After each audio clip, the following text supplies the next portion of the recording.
Art need nearby auto repair. It's no fun when you walk out and the car won't start. It could be your battery. You would need to check it, ensure that the terminals are clean and tight. If the battery's dead, you may need to get a jump start. You can listen for sounds that, like if you turn the key in the ignition and it goes click click click click, then it's probably a dead battery. But it could be a dead battery because the alternator hasn't been charging it. It could be because it doesn't have good connections. Could be a bad connection someplace else. If it's actually cranking, if the engine's turning over but not starting, then it could be a fuel or ignition issue. So, of course, you can actually check to make sure that you're not out of gas, check how much gas you got. And anything past that, you actually need to start having some tools and some knowledge. You can look at the warning lights, but if the engine's not starting, then all of the warning lights should be on when you turn the key to the on position. So then it becomes more about, finding a nearby auto repair shop. So, of course, you're going to use Google, you're going to check reviews, you're going to ask for recommendations, you're going to call a shop.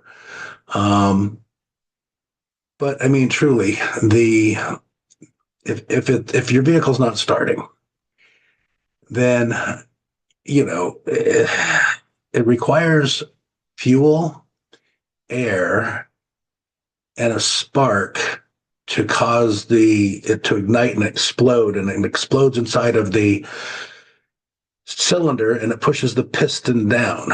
And then, of course, you've got valves that are going up and down, and these valves that are going up and down are bringing air in and taking air out. And then, of course, you've got sensors beyond compare. So you got oxygen sensors, mass airflow sensors, fuel sensors.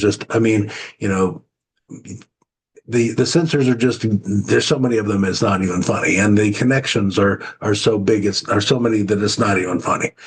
So if you think you're going to try and read the code, anything past trying to jumpstart a vehicle, and most of the time nowadays, I wouldn't even recommend a person that doesn't know what they're doing big time to jumpstart the vehicle.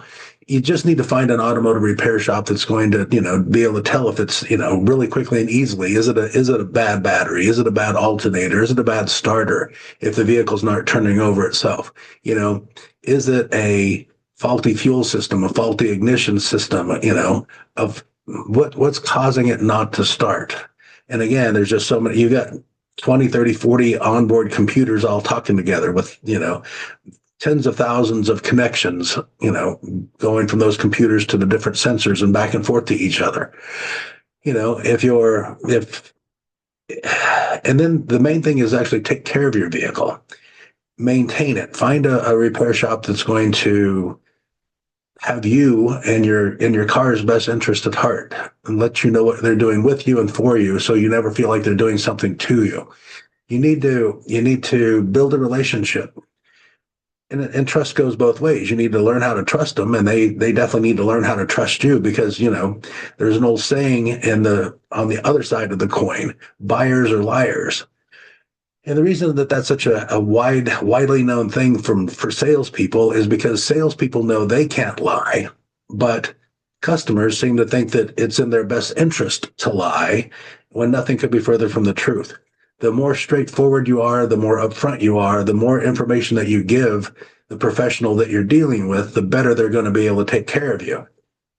You actually end up costing yourself more when you try to hide things or send them down the wrong trail, or, because that's literally what happens. If you don't give full disclosure and you just give, oh no, it doesn't do this and it's not doing this and it's not doing that, but when it is actually doing these things, that you're sending them down the wrong rabbit holes, which is, in turn, should cost you a lot more money. So, of course, they're going to have to diagnose the problem. And do you want to work for free? I don't want to work for free. But yet we seem to think that an automotive repair shop should diagnose using money that the equipment costs so much money. They have, monthly programs that they're having to actually update and pay for, to help them diagnose, like, Identifix and so forth and so on. So, I mean, we can't be if you find somebody that is doing your diagnostics for free and actually not making you charge full price for your diagnostics, then you ran into a shop that's going to make you pay for it one way or another, because what choice do they have?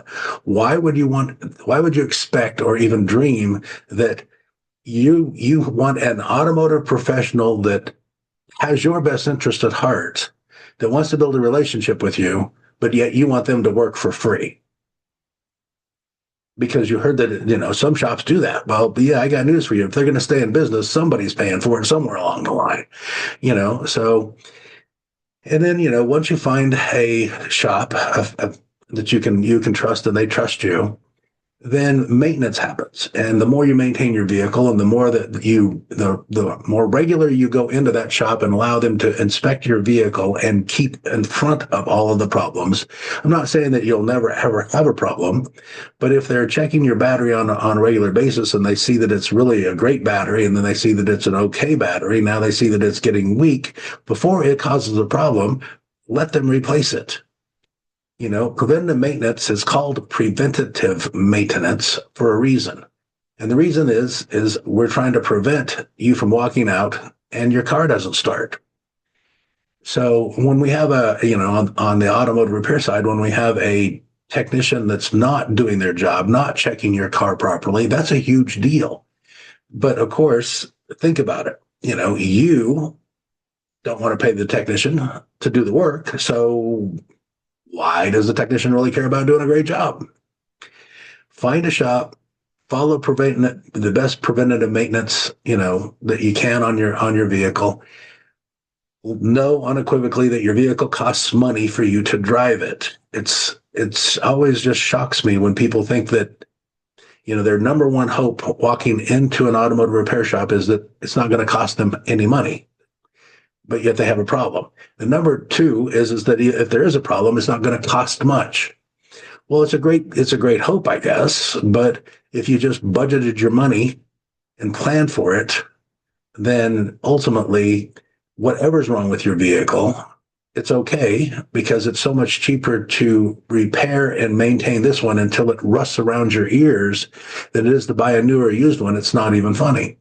I mean, these are the things that you really got to know. These are the things that make the difference. Being shocked every time you're presented with a invoice, a estimate from an automotive repair shop. Think about that. I mean, somewhere along the line, you got to figure that it costs money to drive a car.